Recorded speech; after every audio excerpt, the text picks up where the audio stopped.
and welcome. It is Tuesday, May 31st. I cannot believe it is already the end of May, beginning of June. Time has certainly flown by. My name is Barbie Winterbottom, and I am the founder and CEO of the Business of HR, and I'm the host of the show, The Table. I call my show The Table because I was tired of not having a seat and not having a voice. And I felt like it was an opportunity to invite all of you and all of our amazing guests to join me at the table, to claim their seat and use their voices, and to also use this medium to amplify voices of others who may not always have the opportunity to share their stories in a broader spectrum. So that's the table, and a few people who haven't joined us before. I always like to reintroduce the name of the show and why it's called The Table periodically for our new folks. And I also want to make sure we thank our sponsor, Daily Pay. They're such a great partner. If you have not heard of Daily Pay and you're an employer or an executive or a human resources professional, I encourage you to check them out. Daily Pay allows you to access any earned but unpaid wages at any time through an app on your phone. And as an employer, it is by far the best benefit I ever implemented when I was a CHRO. And I have helped many organizations around North America implement Daily Pay into their organizations as well. And I highly encourage you to check it out. If you'd like more information, you can reach out directly to me or to the wonderful folks over at Daily Pay. It is absolutely something that is game changing from an attraction as well as retention. And even as part of your DE&I strategy, when we look at how we level the financial playing field, having access to money is one of those elements, and Daily Pay can help you fill in that gap for your people. So with that, I am super excited to introduce to you our guest today, and I am going to welcome to the table Dr. Shirley Davis, who has been gracious enough to join us today. Dr. Davis actually sits in my hometown area here in the Tampa Bay area of Florida. Although we are not in the same room, we are in different places today because it is boiling hot already this season. Dr. Davis is a world-renowned keynote speaker, certified coach, author, workplace expert, thought leader. If you name it, the title likely belongs to her at this point. She's covered it all. And her most recent addition to her body of work is this incredible book called Diversity, Equity, and Inclusion for Dummies. It's part of the For Dummies franchise. And if you have not picked this up yet, I encourage you to do so. I've got my notes written in here and some pages dog-eared that we're going to talk about, because it is absolutely a phenomenal read, but also a great resource. And I am thrilled to have you here. So welcome to the table. Hi, Barbie. It's awesome to be here. What an honor. Thanks for the invitation. Yeah, we're super excited to have you. And I also want to let our guests know, for those of you who may be new to this platform, we love as much interaction as possible. So if you are compelled to ask a question or make a comment, please do so. I love to bring those across into the chat, especially if there are questions specifically for Dr. Davis. We will do our best to respond to those questions. We can't respond in the chat, but we can respond in the show. It's just a technical glitch, I guess, with the system that doesn't allow us to type back an answer, but we do see the questions in the comments and I can bring them across. So we encourage as much interaction as you're comfortable with. Sometimes we have super interactive audiences and other times we don't. And whatever's comfortable for you guys is great, but we are here and we love to know that you guys are here as well. So with all of that, Dr. Davis, you have such a large body of work at this point. You've written books, you've been doing keynotes around the world. I'd love to know, how did this most recent adventure start, and what prompted you to say, hey, I think I want to do this. I want to partner with this very well-known franchise for this particular topic. And how did that all happen for you? Thanks, Barbie. Actually, it was last January 2021, I was finishing up my last book and it had just gotten released and it was wonderful. That one was The Living Beyond What If. So I was kind of like, let me just take a breath and break down a little bit, just, to rest. But I got this call, and in the middle of writing that book, they were like, hey, we've done some due diligence. We looked at your background. We've looked at your experience, and we looked at some of your videos, and the way you talk about this is very practical. And it's in the same kind of language that we publish all of our books. So it was Wiley and Sons. And as you know, as you said, they are the franchise of the Dummy series. And so I was like, oh my gosh, I do not really want to take on another major project. But who would say no to being able to take your 30 plus years of experience and package it and leave such a body of work like a legacy? And so I did. I decided to take it on. But you know what? I learned how to also just ask for help. So I reached out to some of my previous direct reports and some researchers. And I was like, look, these are all the things I want to talk about. I want to make sure I got the latest and the greatest trends and fads and all the best practices and strategies. Let's pull it all together. And then I will put it in my voice and make sure. So I gave them outlines, and I wrote a lot of them. And my words were the last thing that everyone got a chance to hear. And so just pulling it all together, everything that I do. The last thing I'll say too about the book, it was 21 chapters of all things DE&I, and I'm so thrilled to have been able to marry experience, merge some of my lessons learned, some of my, the things that didn't work, as well as just the successes of what I know a lot of my colleagues who are in this work, what they're struggling with. Those who are in HR, been in HR for 30 years. I'm a 3-time Chief Diversity, Equity, and Inclusion Officer for major Fortune 50, Fortune 100 companies, as well as the world's largest HR association. So this book was actually being able to take all of that knowledge, all that information, and all the things that I'm hearing from my colleagues, sisters, and brothers who are in this work. What do we need to make sure that our leaders understand about how to implement it at their level? And I love that, right? It's not like you just woke up one day and said, I think I'm going to tiptoe. No, it found me. I didn't find them. And you've got the experience and the hands-on knowledge. Yeah. Really bring it to life and to help those of us who may not have those experiences fill in the gaps, because we see a lot of books and folks practicing based on theory. And that's right. Not that there's anything necessarily wrong with that. However, theory and practical application are two very different things. That's so true. And if you've ever been in the seat, right, to say, oh, I want to do that, and I'm going to pull that off the shelf, and we're going to roll that out. And then you realize a year later, you still haven't rolled it out yet. You understand what we're talking about. It's not. I do. It's never as easy as it seems. It's never as black and white and just like the 8 steps of change management, right? It just never works that way. It doesn't.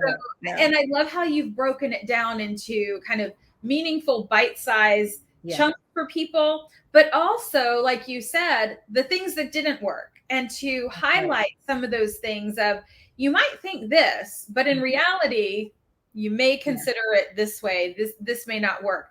And so I really like how you've woven all of that through through the stories and through the examples that you share.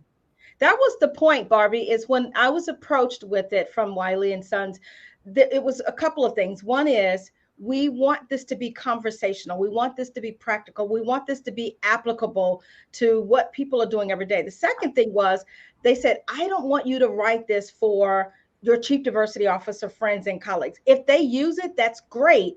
But we want this to be for the leaders, the supervisors, those line operations managers who don't always understand it, but yet this is a really important part of their job and their role. So write it for them. And I was like, that's perfect, because I find a lot of times they are the biggest resistors, but they have the biggest opportunity, because they are the ones that are truly managing direct reports at a large scale, divisions, departments, programs, and initiatives. And we need them to be on board and to understand this is a leadership responsibility. It's not just something that is going to interrupt your business. It's going to help your business be more innovative and help it to be more sustainable and successful.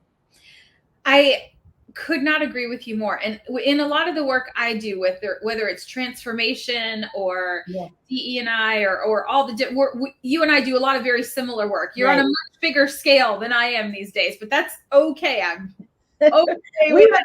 stay in our lane, right? And be okay with it. Right. I am okay with that.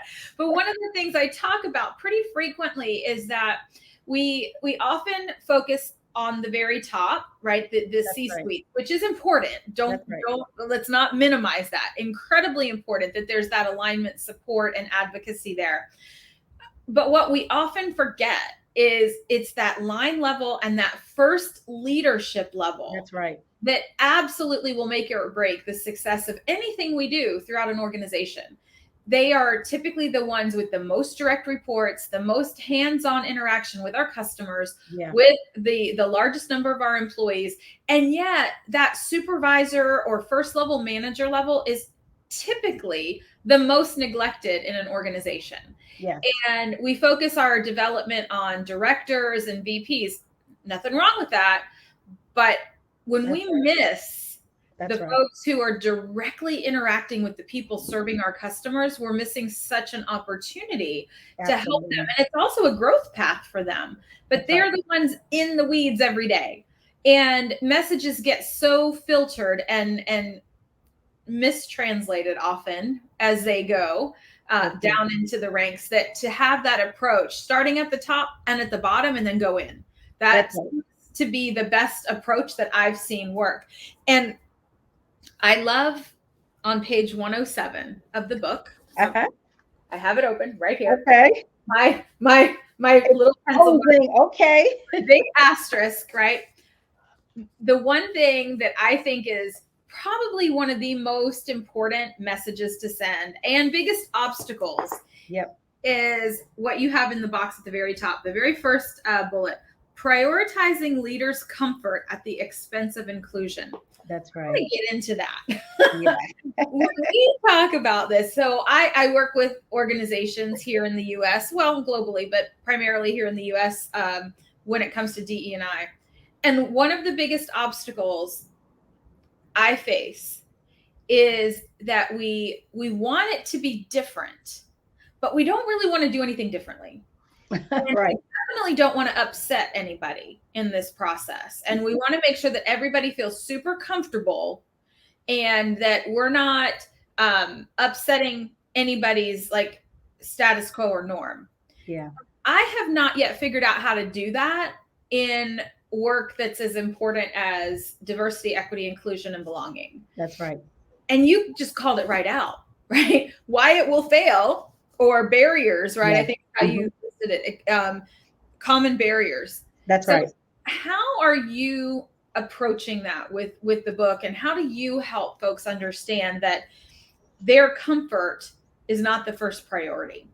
That's right. You have to help them understand, as I mentioned earlier, that this is a global workforce and marketplace issue. It needs to be a strategic priority inside of your organizations. It needs to be seen as also a part of living your values, and it needs to be seen as a leadership competency. None of those words, as you just heard me say, should be taken any other way other than this is what we're here every day to do. And yes, ultimately, we want to serve our customers. We want to make money. We want to increase our market share. We want to be innovative. Yes, and we want to be able to get the best results in everything that we do. But the only way you'll be able to do that is through your people. Your people have changed. Your people continue to shift. As you think about the demographic disruptions, we've got a different generation of workers who come with different needs, different expectations, different backgrounds, different communication styles, thinking styles, different worldviews and values.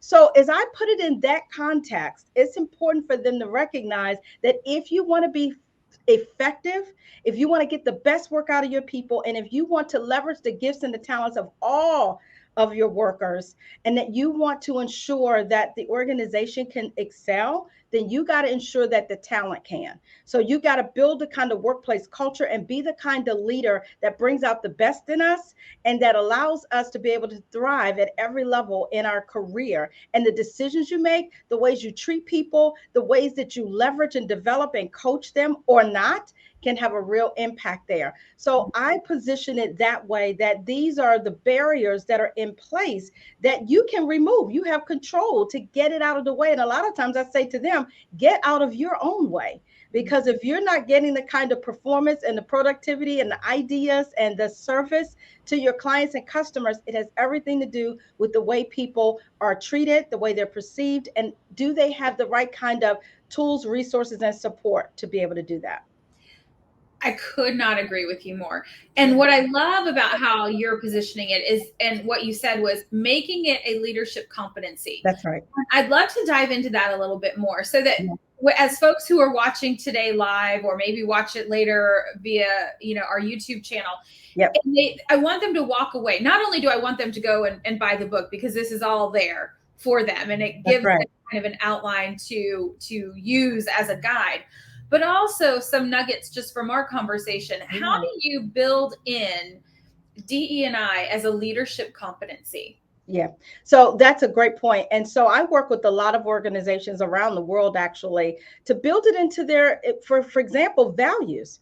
Make sure it's aligned with the mission and the vision. So values, for example, a lot of companies' values might be respect, or it might be that we want to treat everybody, they say equally, but I say, no, treat everybody equitably and fairly. Maybe some of theirs might be innovation, or maybe some of theirs might be that we want to, have, greater level of market share.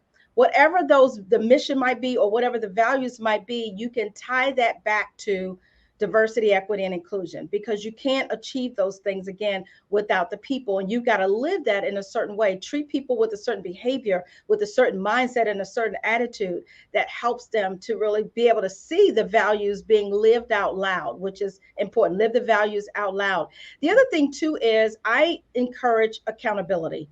That's another way that we can ensure that we are holding leaders to these standards of DE&I, is to put it as a part of their performance expectations. So it should be a part of their goals. They should be having team meetings. They should be talking to their direct supervisor or to the executive level about the work that they're doing to ensure that all talent is set up for success and getting the support that they need. We do it in celebration and recognition and appreciation, because that's really key and critical. What are you celebrating? And then also, what are you funding through the budget? What are you allowing in the resources and the support that people need? The training, the development, whether it's getting certificates, whether it's getting more education, whether it's getting a lot of the exposure to difference. What are we doing to ensure that leaders have the support that they need to be able to provide the support that we need?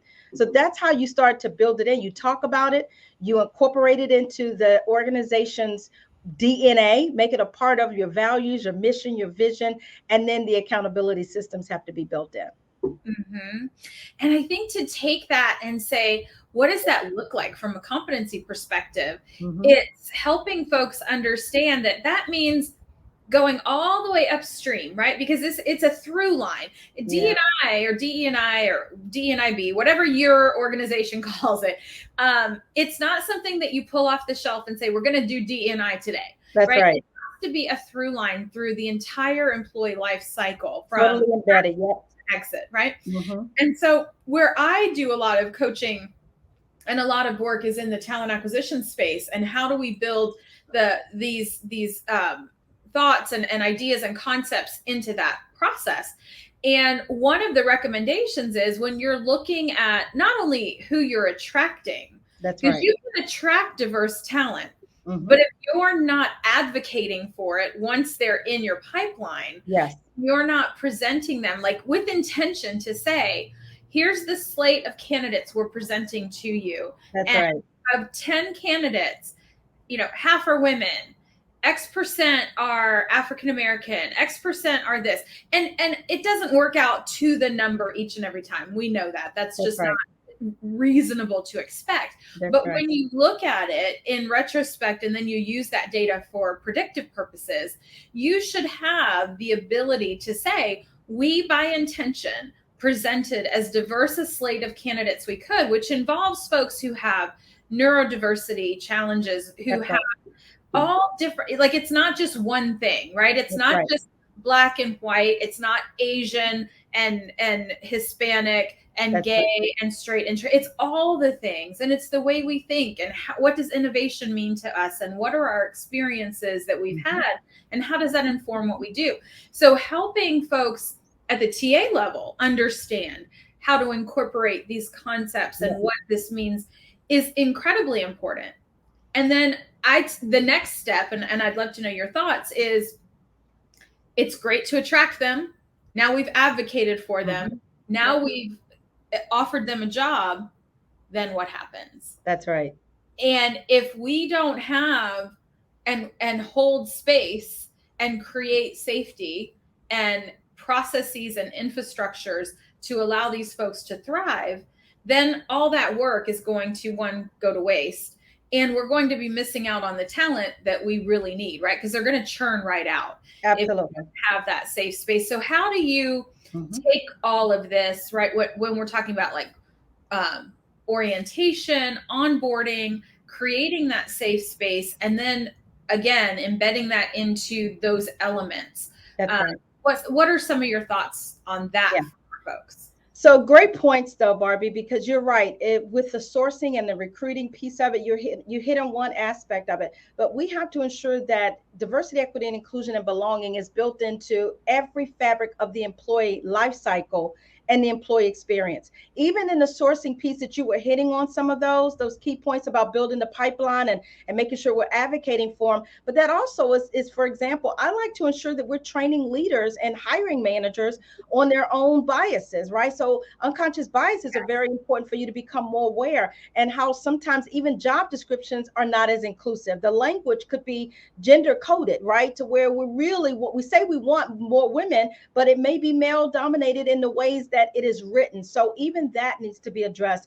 Then as you come into the workplace, orientation and onboarding, we want to make sure too that leaders know that they want to make sure everybody feels welcome, that you're introducing them around to the team, that you're exposing them to what is your DE&I strategy and what's the commitment there, letting them know that there are employee resource groups available to them, and not just assuming that because I'm a woman that you direct me to the women's network group. But no, maybe I am gay, maybe I'm lesbian, maybe I am, a woman of faith, maybe I am a single parent, maybe I'm a veteran, all those other things, right? So I've got so many intersections there of my diversity. So leaders have to be aware of even their language and how they position people. Then it goes into development. Are you going to make sure that they have a mentor, have a coach, have a sponsor, make sure that they've got the resources that they need, give them the unwritten rules that are not necessarily in new hire orientation and in onboarding. Because a lot of times what we tend to do is we tend to give, for example, if you're a male, we give men,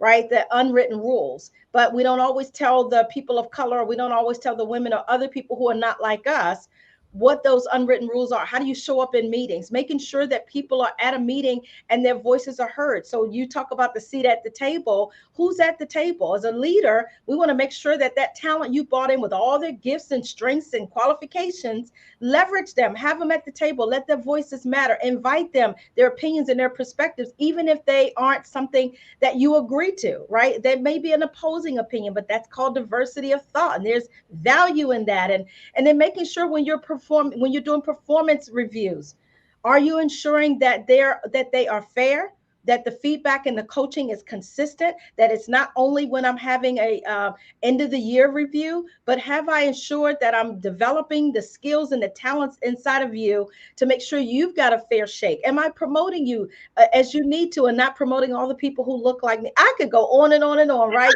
So I'm saying those are the things that we have to help leaders understand, that that's their job every day, to coach, to develop, to grow, to educate, to promote, to pay fairly, to treat fairly, and ensure that people have equitable opportunities to succeed.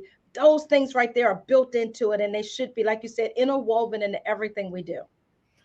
I absolutely agree. And I think for me and my experiences, and I don't know if you've run into this or not, but I think to get that level of understanding and true buy-in at all levels, we have to start with defining what the barriers are. Yes. Because if you sit in a place of privilege, yeah, you likely don't That's right. see them.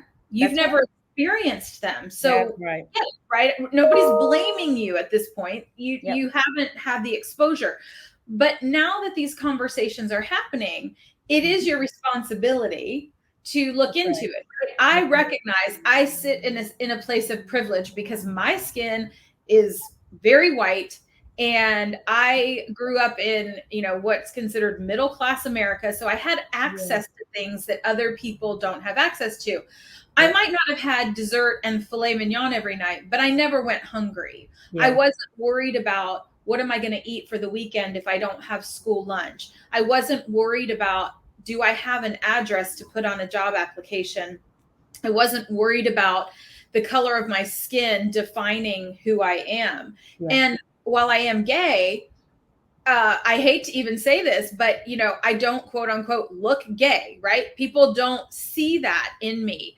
And so it gives me another layer of privilege that unless I inform them or researched me, they don't know that about me. And so I've seen that manifest itself in many different ways. Comments and jokes that people make because they don't understand.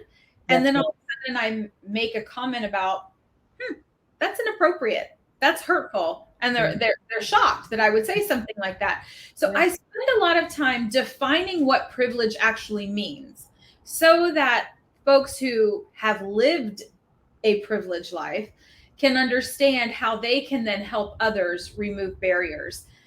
I'd love to know how you are diving into that with your clients in ways that help them understand it, and accept it as a reality.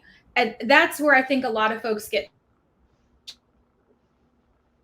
come across as preaching in some ways versus gaining mutual understanding to move things forward. And I would guess you've come up with some pretty good ways to do that. Well, I think the most important way is for us to have conversations, for us to talk and have a safe space where people who aren't privileged or don't feel like they are can share, but those who are privileged and have the power and authority are free to listen, but also to share as well. I like to share my own story. So a lot of times will create the safe space by sharing the fact that I am a straight Black woman of faith who's a single mom, but experienced a lot of career setbacks and a lot of microaggressions and discrimination and feeling overlooked and undervalued while I was still getting the job done. So I share some of that, but I'm also privileged as well too, because I'm privileged to have a PhD. I'm privileged to be a senior executive in corporate America. I'm privileged to have made over six figures. I'm privileged because I am part of an elite group of best-selling authors. So there's some privilege that I have as well too, but I will always be a Black woman. And that has some disadvantages, and it comes with some historical level of oppression and some connotations and experiences. So while I'm privileged, I have also experienced the oppression. And so storytelling is very key and critical. No one can argue with your story and your experience and the impact that it has. And one of the barriers that I share in that chapter that you are talking about is on chapter 7, page 107.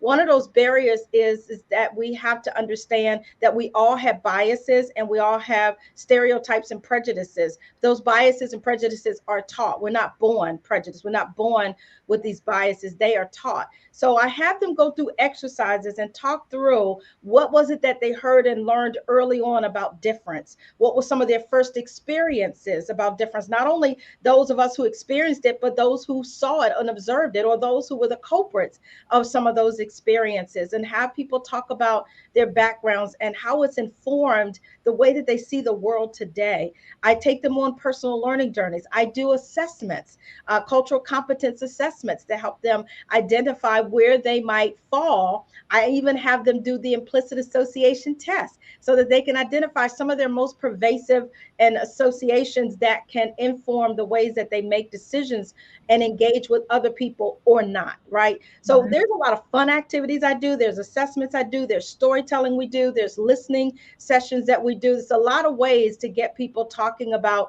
the subject and the topic, but not making people feel a sense of blame and shame. This is about education and learning. Yes, I think that's so critical, right? Is that we're here to learn together, and no one is inherently right or wrong. Right. It is the way the world works right now, and you're taking the first step, right? And that makes us all on the same even playing field because we're all trying to get to the same end goal.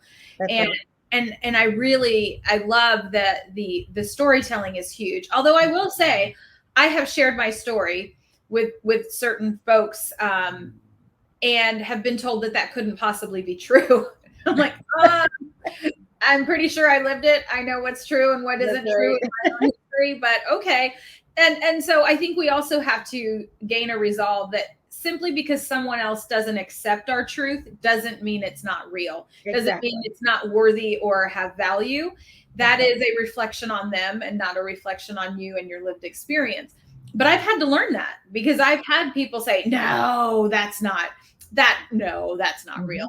I'm like, yeah, it's real. Yeah, right. And I'm sure there's a lot more of that than even I see or have experienced, because I'm, I'm not you and I'm not anybody else. So I can only see the world through my own lens. And so every experience you've had is different than every experience I've had. And while there may be some common ground, they have their unique nuances and variabilities, and it's okay. I think it's also important to say, we're not asking you to change your faith. Your beliefs and your faith belong to you. And all we're saying is that we respect and honor that. Right? I'm not asking for anybody to change necessarily the way they feel about a certain thing. We're saying your feelings and emotions belong to you, and that's okay. What we are saying is that we expect you to treat everyone with respect and dignity and embrace who they are. It doesn't mean we're not asking for approval. It just means that you accept them and honor how they present themselves. That's exactly right, Barbie. I'm big on too. It's not about agreement more than it is about acceptance.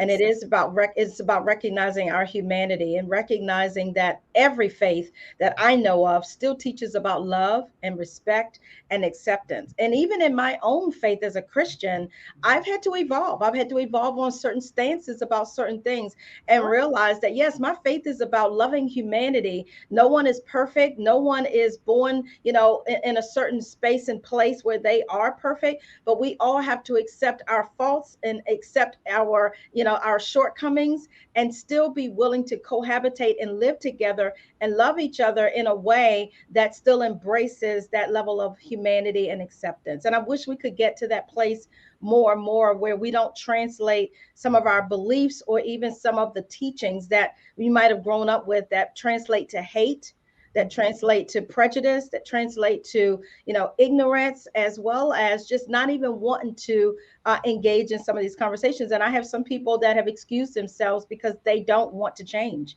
And I'm not trying to change people's faith, but I am trying to hopefully change people's minds and hearts to see that, yes, the way that you think about certain things can be very hurtful and harmful, and they can truly exclude people who are well deserving, who really need it. And the only reason you're excluding is because of their faith, their race, their ethnicity, their color, who they love, that kind of thing. So that's what we're in a job to do that. That's my calling, is to help people see a larger vision, to help people expand their perspective, and to become more accepting and more loving and respectful of people who are not like you.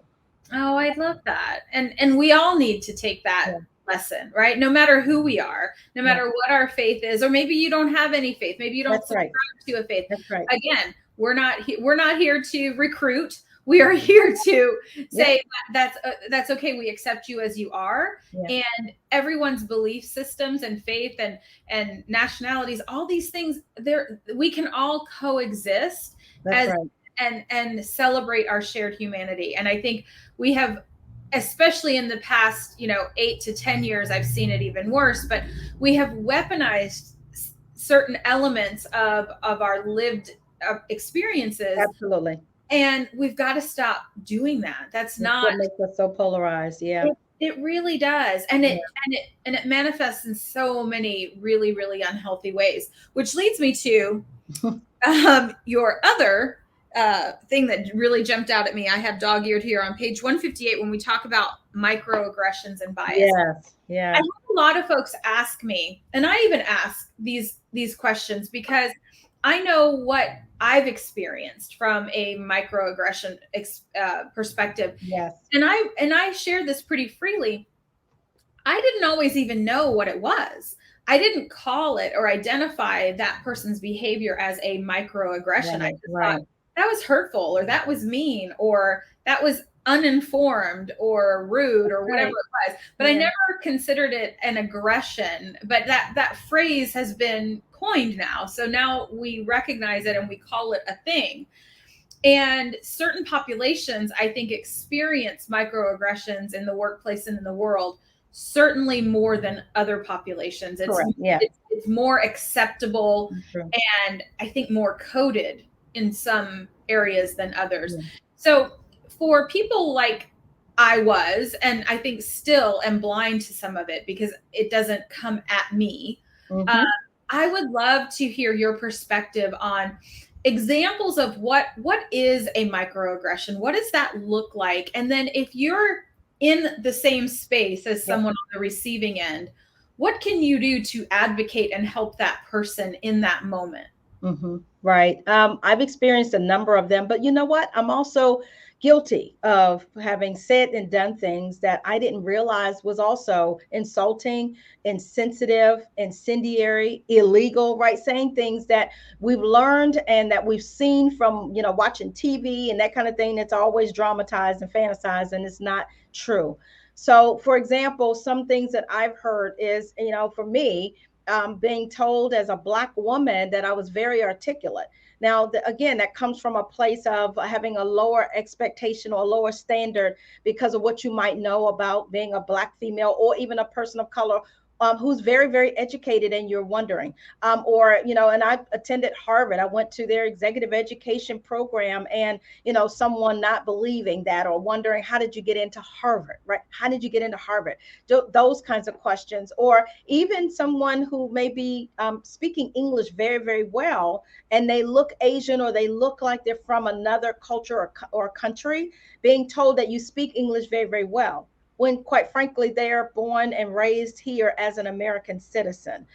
Or even if you are, sometimes I've heard people make comments even about, women not being able to handle the job because it's going to require a lot of travel, or you can't handle that because you're going to be starting a family, or you can't handle that because, it's male dominated and it's a 24-hour, 7-day-a-week operation. I worked in the utility industry. So you hear a lot of that too, is that women couldn't handle it because it's male dominated, and assuming that a woman is not strong enough to handle a very demanding job or a high travel job. So I've seen some of those. Other microaggressions may be that you're sitting in a meeting, and I've had this happen among my colleagues, among my peers. I was a senior director, but I was also overlooked. My voice wasn't necessarily invited. So when I would share ideas, it would be, yeah, okay, that's a good idea. That's nice. And then 20 minutes later, someone else would say the same thing. That was my male counterpart, and it was the best thing since cornflakes. Or Yeah. walking to a client's site.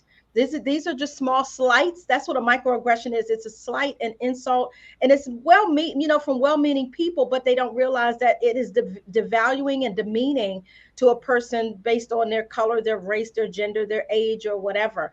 And so going to a client site as a senior director and having 9 direct reports, but 3 of them I took with me who were males, white men that reported to me. But the client then assumed I was the secretary or the executive assistant and started talking to them as if they were the boss, or even talking on the phone. And because I talk very proper and I'm articulate, they assumed that I was white. And so when I showed up and I was a woman of color, there was a bit of shock. And I've heard that a couple of times where they were like, you know what, if I could be honest, right? And so sharing some of those kinds of things. So yes, these are these slights every day that we may have, or you constantly keep going to the same person who looks like you, thinks like you, but you got people on your team who are just as gifted and talented, but they just don't look like you. And they're raising their hand and saying, pick me, pick me, pick me. But we have that similar to me or like me bias that prevents us from seeing anyone else's talents, worth, and value over those who are mostly like us. Yes. I see that a lot. Yeah. And the ignoring of ideas until a white man speaks it. Yeah. I've experienced that Yeah. many times. And I had a guest on a couple weeks ago, and I asked him, Simon Bailey, you may know Simon. He is also an author and a global keynote speaker and works in different areas. And he and I were talking, and I said, so how do you, when you witness this microaggression in the room, how do you as a man advocate for the woman who said the same thing 5 minutes ago that it was ignored. And Simon, he shared a really great way of being that advocate, and he said, circle back and say, Dr. Davis said that just a couple minutes ago. Why don't we let her expand on that idea and see if we can't bring these two concepts together, right? So stepping in and naming the person who came up with the idea in the first place and saying, let's hear more from her, because that's who said it originally. And then let's see if we can bring it together with your take on this concept. So he was really great about coming up with ways to be that advocate when you're witnessing these oppressive or these ignoring of others, to help raise those voices. And I think that that's a lesson we can all learn, because I think most of us have been on the end of the aggression, and we've also witnessed it and perhaps not said anything. Like you, I've said things that now looking back, I'm like, oh my gosh, I can't believe. And I still have just an intense curiosity for knowledge. Yep. And so when I hear someone with an accent that is unfamiliar to me, I'm so curious. I want to know, like, where are you from, and where is that amazing language, and what do you speak? But I also am super conscious now of making sure that my questions come from a place of genuine curiosity and caring and support, not to exploit or to diminish or to to be prejudiced against because I don't understand. And I think if we understand that our intention is incredibly important. I use this example pretty frequently. Sheryl Sandberg, who wrote Lean In, uses examples in her book where she talks about, she will ask women in the interview process if they're planning on having a family. And most people lose their minds, like, no, don't ever ask that. But she asks the question with the intention of saying to them, if you are, I want you to know it's okay here. You will have all the support you need. We understand women in the workplace who also want to have families have to make sacrifices and decisions. And we want to be that safe space for you and to provide you whatever support that means so that you can have the family you want. And so her intention of asking certain questions is to make sure that person knows that they are well supported within that organization, and that they don't have to hide it. They don't have to fear sharing that, they're pregnant, or they're planning a family, or that they have children, or whatever their situation might be. And I think more of us need to understand that, is that why you're asking the question and then following it up immediately with the supportive nature of why you're asking the question changes the dynamic significantly versus asking just because you want to know because it's different. I think there's a big gap there. Yeah, and from an HR perspective, I can put my little HR hat on and some of my employment law hat on. What I would probably coach, and just to kind of take it a different spin, is because you would be asking that question only of women, you would be actually targeting women specifically. So I would say probably the better option for me would be to say, here at this company, we value family, we value choices around how, you want to start your family and live your family. And I would say that to men and to women, because the thing about it is you would only ask that question of women and not necessarily of men. I'm hoping that maybe that question is being asked of everyone, but to just then state the value of the company's culture of, we value decisions that you make around family. And here, whether you're deciding to start a family tomorrow or next year or 10 years from now, we value your decisions, and it would not hurt your career at all. So I'm saying that to all applicants versus just some. But I get your point. Much of this is about being open and transparent and being proactive and saying we value it, because we know that in the past that there have been a lot of people who have felt like that could be a death knell to their career advancement. But here it is not. It's accepted. So I get that. That's important. It is. And and your guidance is spot on, right? If you say it to one, you need to make sure you open it up, because you don't know who's planning families. And that's exactly right. great call out, great point for the HR hat there. Which, we're HR people, right? So that's how we would have coach Sheryl Sandberg on that one as well. I think it's a great intent and motive behind why it's being asked. But you got to recognize you may have a male who's gay, who's wanting to start a family with his partner, or, same thing, vice versa. So those, we just have to be sensitive to those good intentions, but sometimes it can also be exclusionary as well. But, I appreciate that. No, and I love it. I love that you called that out, because there's something every one of us can learn something, and I know. We're all on our journey. we are. I love that. Yeah. So when we talk about how when we see these microaggressions and we're coaching our leaders, right? How do we provide feedback to leaders so that they remain open to receiving the feedback and they don't feel attacked? That's right. And it's not necessarily about making them comfortable. It's right. It's not. It's about making them informed, making them educated, and making them a much more inclusive leader. And so the ways that I've done that, and working with clients and working in my roles as a chief diversity officer, and I've seen it happen so many times. Sometimes I will call it out and just say, ouch, you know what? That one right there, that hurt a little bit. Let me share with you why. Let me share with you how that I just heard that, right? So you have to be in the right place, in the right space.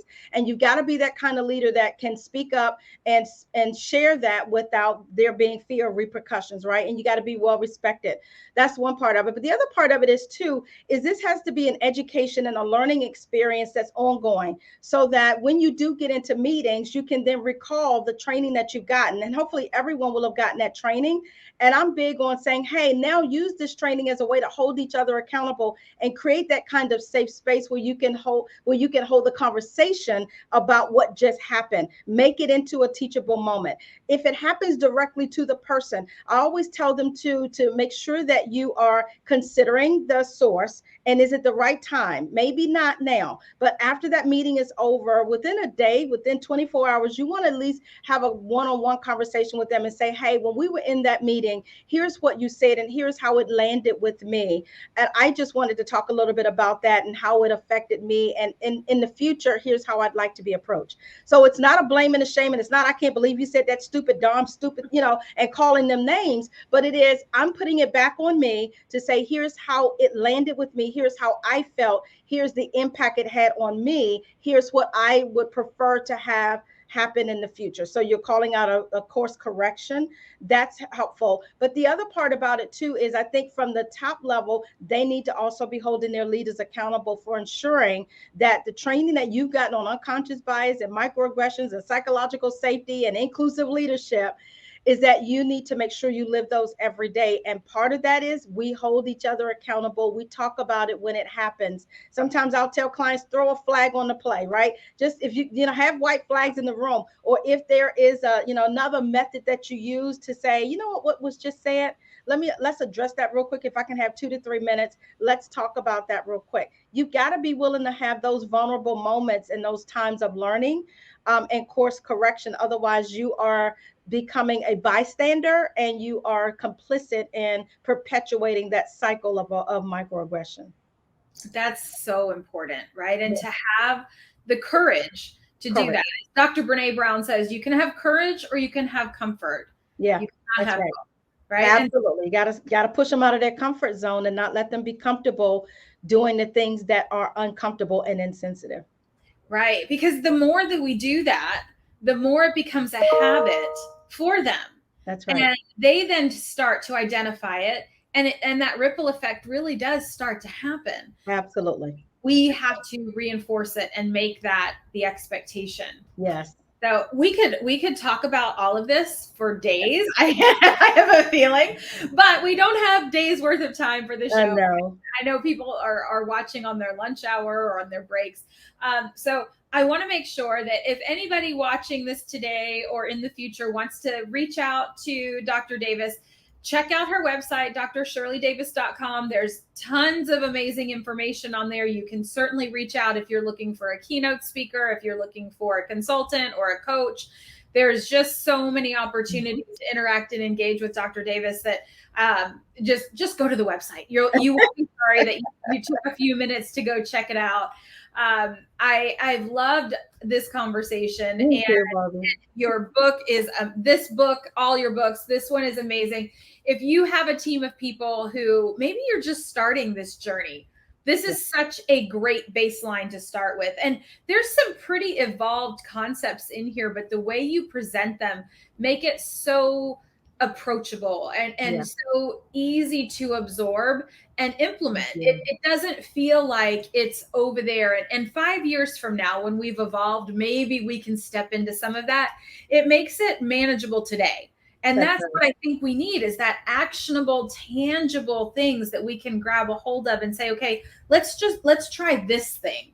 That's right. You can't do it all at once and do it all well. It becomes overwhelming, but you can do some small things, and those things add up over time to be those big things, right? And so I think this gives us a really great playbook on how to do some of that. Thanks, Barbie. And that's actually, too, one of the things I was going to say about the book. It's not written to absorb all at one time. It really is written as a roadmap, as a reference guide, and just really for them to use it as a really practical tool for them to, whenever it's needed, right? So let it be a just-in-time refer to process that you can go back to and say, okay, I need a quick thing on how to launch an ERG. I need a quick thing on how to overcome this objection. I need a quick thing on the business case. I need to understand what's the terminology for this, right? That's what it's for. So thank you for saying that. It's just a practical tool for everyone at every level to really be able to absorb when they need it. I could see having this as part of onboarding curriculum for all people leaders. Right? Yeah. Is you're either promoted into a leadership role or you're joining an organization as a people leader, and this is part of your onboarding, right? Talk about setting the tone of expectation. That's right. By saying, as part of your, new journey with us, we want you to have this tool and this resource to leverage and tap into as needed. I think that would speak volumes to new hires and folks moving into those roles to say, wow, they mean this, and this is important to the organization, and this would be a great way to do that.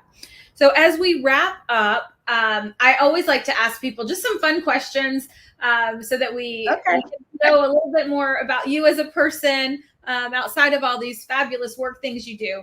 But from an ice cream perspective, are you chocolate or vanilla? Chocolate. And not only chocolate, it's chocolate almond chip with Oreo cookies with hot fudge on it, and then chocolate sprinkles. You go all in. Okay. I love that.